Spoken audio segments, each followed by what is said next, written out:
Hello learners, welcome to easy economics for you.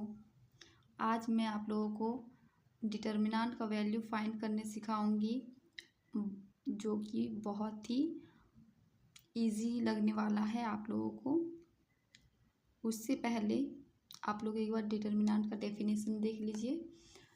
A determinant is a scalar value computed from the elements of a square matrix। Determinant एक scalar value होता है जो कि एक square matrix से compute किया जाता है।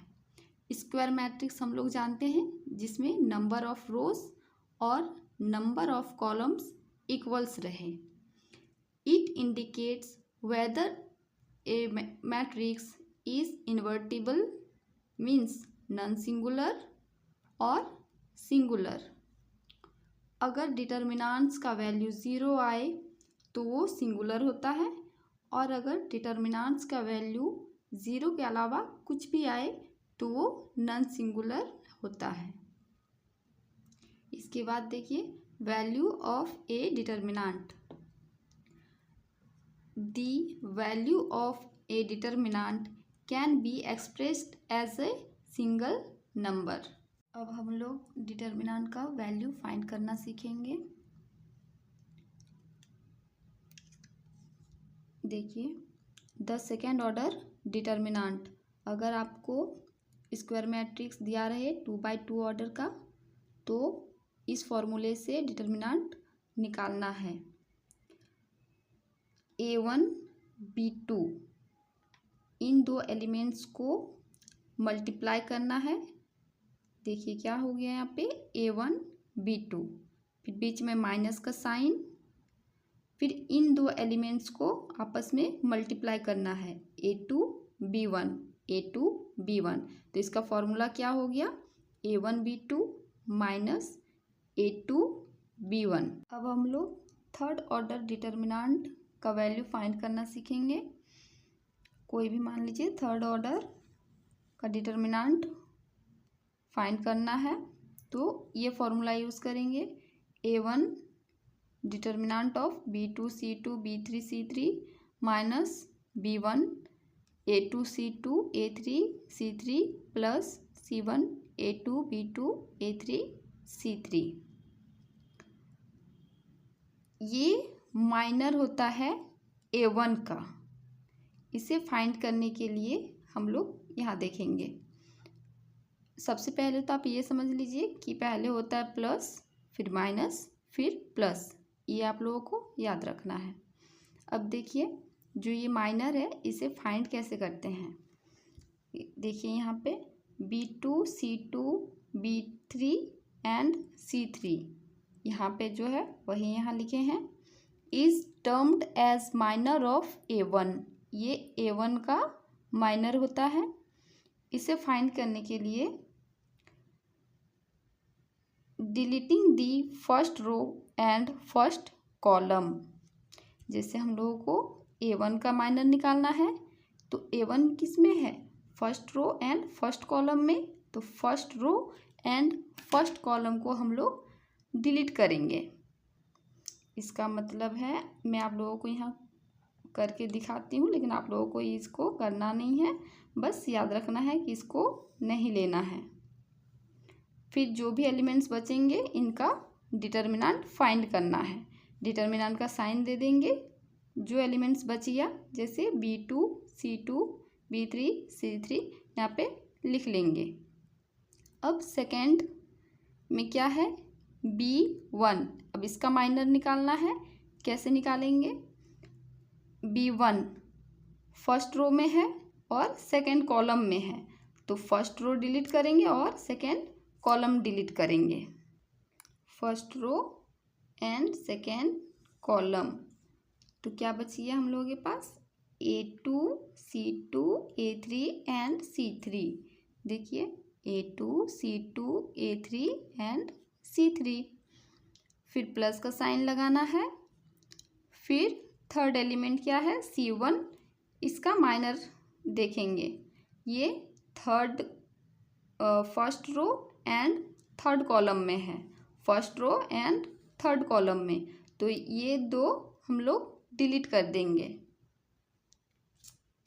First row third column delete होने के बाद हम लोगों के पास बचा A2 B2 A3 B3। देखिए A2 B2 A3 B3।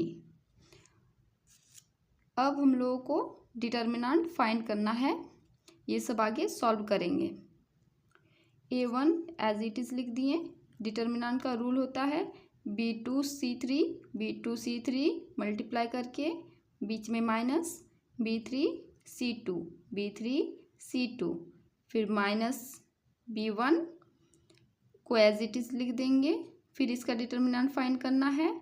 क्या करते हैं, कॉर्नर मल्टीप्लिकेशन A2 को C3 से मल्टीप्लाई करेंगे, फिर माइनस A3 को C2 से A3 C2 प्लस C1 है एज इट इज़ लिख देंगे। फिर कॉर्नर मल्टीप्लिकेशन करना है A2 B3 minus A3 B2 देख लीजिए कि आप लोगों को समझ आ गया अब कि थर्ड ऑर्डर डिटर्मिनेंट कैसे निकालते हैं हम लोग। ये फॉर्मूला डायरेक्ट याद रखना है। कैसे माइनस फाइंड करेंगे बता दिए। अगर फिर भी समझने में कहीं दिक्कत हो तो कमेंट कीजिए। आई होप आप लोगों को इतना समझ आ गया। तो हम लोग अब आगे चलते हैं और कुछ क्वेश्चन सॉल्व करते हैं, जिससे आप लोगों को और भी क्लियर हो जाएगा। मान लीजिए कोई क्वेश्चन दिया हुआ है, find the value of the following determinants. ये सब डिटर्मिनेंट का हम लोगों को वैल्यू फाइंड करना है। पहला देखिए A4 2 3 4, ये 2/2 ऑर्डर का मैट्रिक्स डिटर्मिनेंट फाइंड करना है। तो वो कौन सा फॉर्मूला लगाएंगे, कॉर्नर मल्टीप्लिकेशन और बीच में माइनस।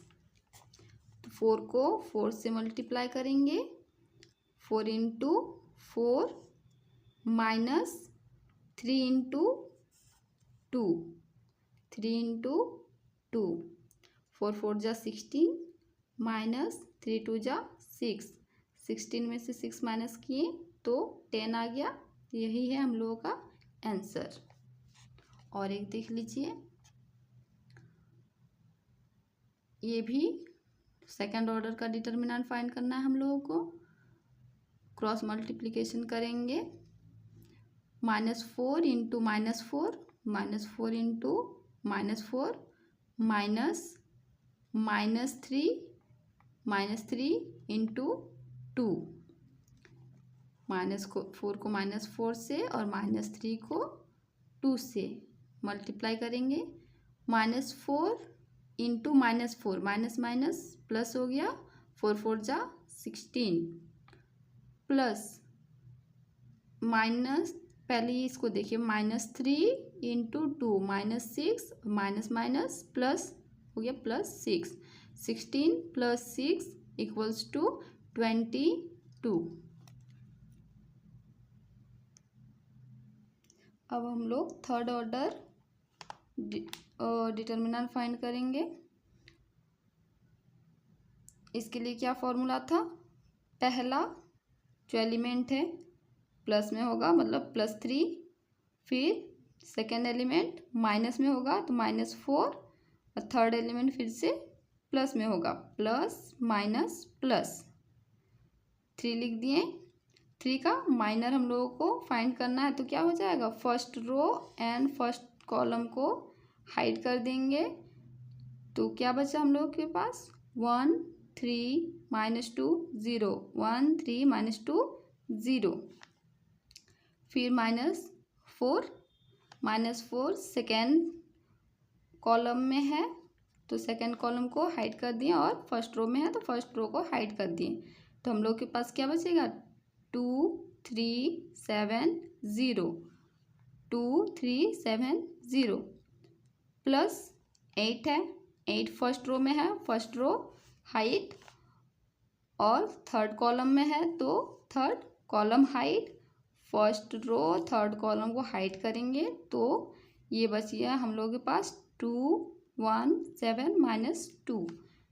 217 माइनस 2। अब इसको आगे हम लोग सॉल्व करेंगे। 3 को एज इट इज़ लिख दिए। डिटर्मिनेंट फाइंड करने के लिए जो फॉर्मूला है 1 इंटू 0 और -2 इंटू 3। 1 0 ज़ा 0 माइनस एक फार्मूला से था, 1 0 ज़ा 0 माइनस एक फार्मूला से था, और क्या होगा -2 इंटू 3, -2 इंटू 3। 1 0 ज़ा 0 -2 इंटू 3 -6 और माइनस माइनस माइनस प्लस हो जाएगा +6। आई होप आप लोगों को इसमें दिक्कत नहीं होता होगा। तो क्या हो गया 0 + 6 -4, 2 0 ज़ा 0, 7 3 ज़ा 21। 8 को लिख दिया एज इट इज़। 2 इंटू -2 -4 -7 1 ज़ा 7। आगे इसको हम लोग सॉल्व करेंगे तो 6 माइनस इसको 0 -21 -21 -4 -7 क्या हो जाएगा -11। 3 6 ज़ा 18 -4 इंटू -21 +84 और +8 -11 को इंटू करेंगे तो -88। इसे सॉल्व करने के बाद हम लोगों के पास डिटर्मिनेंट का वैल्यू आ जाएगा जो कि है 14। यही हम लोगों का आंसर है। एक बार देख लीजिए। आई होप अब आप लोगों को डिटर्मिनेंट अच्छे से समझ आ गया हो। एक बार अच्छे से देख लीजिए पूरा।